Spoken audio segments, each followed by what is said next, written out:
በስመ አብ ወወልድ ወመንፈስ ቅዱስ አሐዱ አምላክ አሜን።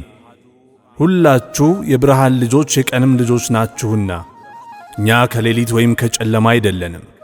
አንደኛ ተሰሎንቄ ምዕራፍ 5 ቁጥር 5።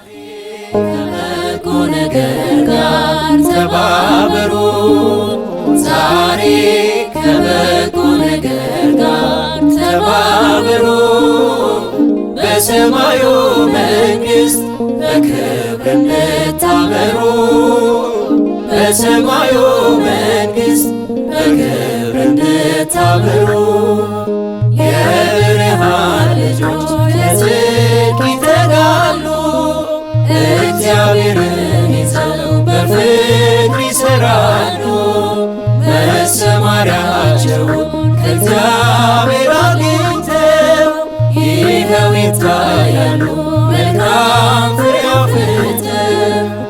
አብርሃም በቤቱ ሲያስተናግድ ያኔ ይሄ ጠላቴ ነው ያሳየን ወገኔ ገንዘብ አድርጎ ነው የመስጠትን ፍቅር የተገለጡለት ሥላሴ በክብር። ዛሬ ከበጎ ነገር ጋር ተባበሩ ዛሬ ከበጎ ነገር ጋር ተባበሩ በሰማዩ መንግሥት በክብር